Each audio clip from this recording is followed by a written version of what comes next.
Hey everyone, in this video I'll be showing you an OP build for Proxima Immortal Shell 2. This is not only an offensive build, it's great defensively because we're able to apply stasis, which will slow down enemies and make them vulnerable to our attacks. And the nice thing is we can also pull enemies with shields and things like that, create lightning storms, and this is the ultimate lightning build. She has a lot of really cool abilities that you're seeing right here that lets her take enemies down quickly. And we also get a lot of uses of our special ability here because we're able to hit twice with the duality stone, so we can just continually keep spamming this, creating lightning storms everywhere, and also ability to use your Tarstone weapon abilities. So very powerful setup here, and this works great all the way through the entire game. And there's actually a weapon that honestly feels like it fits her very well with the axe katana, which I have a guide in the pinned comment on how you can get this within like 15 minutes of starting the game. And Proxima is also quite easy to get herself. Now, the best skills here to grab in her skill tree, I really like the attunement here, which will reduce the resolve cost by upwards of 50%, letting you use this 4 times, which is super good. And the biosampler is going to be a good source of our damage because it's a ranged attack that we can use. And there's also abilities like Exo Shell, which will give you a mitigation chance when you use a biosampler. So this will reduce the damage that we take by 50%. And you can actually increase that a little bit later on. You can also reduce the increased mitigation chance while you're aiming too. And also give a window after dodging, which you can block some damage. I didn't find that worth investing in. I found attunement really good because we want to use that biosampler often and then lead into biohazard. This is mostly just to boost up the biosampler damage and make it apply lightning stacks. You only need 2 points into this here. The others are kind of overkill. It's not really like super necessary, as the next one is where it all comes together. Her tier 3 ability Seizure here will inflict 20 stasis stacks when you use a biosampler. That is going to slow the enemies down, and the more stacks, the slower they get. This can be really good because it's going to destroy a lot of bosses, making it easy for you to position yourself and get out of harm's way. But it also is going to make the biosampler do splash damage, so you can hit multiple enemies at a time, and it does stagger damage, so it's great for taking out enemies.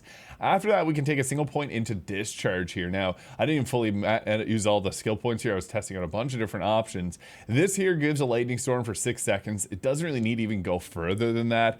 I also like to take the energize. When you get a revive and go back into Proxima, your grafted armor will always mitigate damage for 8 seconds. This lets us go with the fortress here, which will increase the damage effectiveness of the mitigation. It's going to be 50%. So these increases are kind of hard to actually adjust for because it's taking that 50% increase in it by 110%. So it's like a 55% increase here. I found that if you wanted to gold farm, the best way to do this is to use the collector here, which gives you a chance to create specimens when you destroy anyone. You don't have to use your biosampler just when you take out enemies. And this is great because you can go to the sheep at the sunken village at the start of the game and just spam them. She also has the Bio Hunter, which is nice. Every time you use your biosampler, it's going to increase the damage you deal by 0.5% to a max of 15, 20, and 30% respectively. That can be kind of nice, especially if you're just spamming against a certain enemy, although I found there's other options that are a little bit better. And if you're going against a lightning type boss, there is one in the game that is kind of annoying. You can use this to make it so you're immune to lightning and also increase the shock damage. So that can be kind of nice. I just didn't find it to be super impactful as going with attunement, exoskeleton, biohazard, seizure here. Seizure 1 point is super important, and then speccing into these. And I'm currently at level 50 here. I beat the game, but she's honestly really strong as soon as you get to that tier 3 and can unlock the seizure ability there. Now, one thing about her equipment is, again, the axe katana feels like it is made for her because this is a lightning themed weapon. I also found the axe and dagger worked really great in the iconoclast.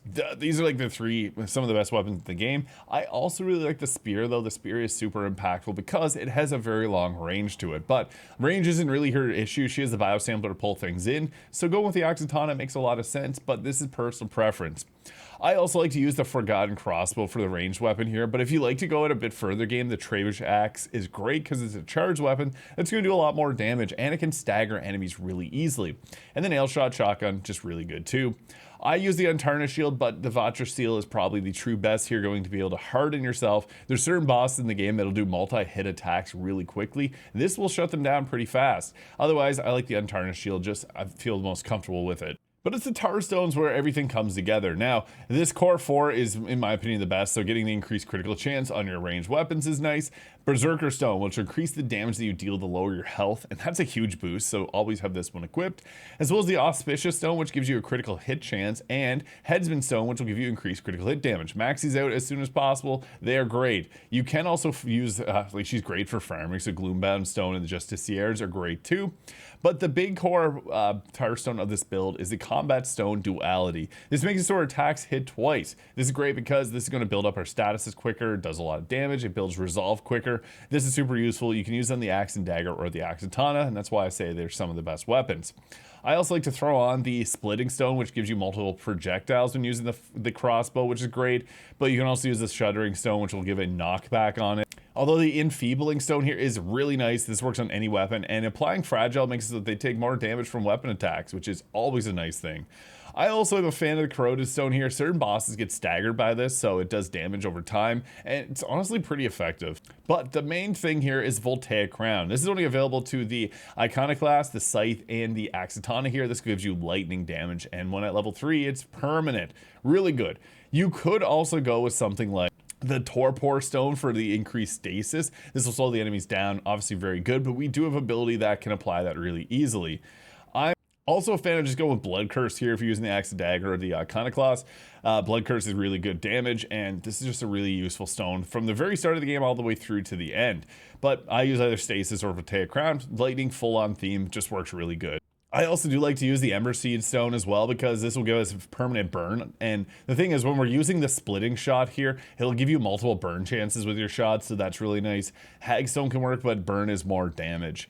Now, for our ability tar cores, this is just so good. The Strike Stone lets you jump up in the air, full invincibility frames when you use it, by the way, and it's a large animation. So this is your get out of jail free card. It is super useful. However, if you want a more offensive focus one, the Hexapod Core will give you warp stacks when you do an attack, and warp stacks just allow you to attack faster. So using this, and when you get it fully maxed out, you can use it twice in a row, and it's just going to give you a massive boost to your attack speed, which is always nice. I like the Fusillade Stone here for the range attack, although I don't typically use it. Most of the resolve is going to our biosampler. And for our active and passives, now this is really depends.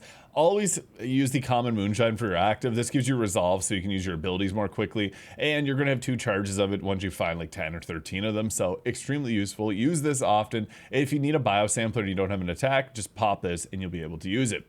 Now for our passive, you can use a Grisha Remnant. It's really strong. It's going to summon in Grishas, and these are super useful because when you have this, it's going to just knock enemies down, and there's a couple bosses in the game that get cheesed by it. Otherwise, this Sheephead Totem is nice because this can give enemies less max health. Not a super huge benefit. Grisha Remnant is probably the true best here.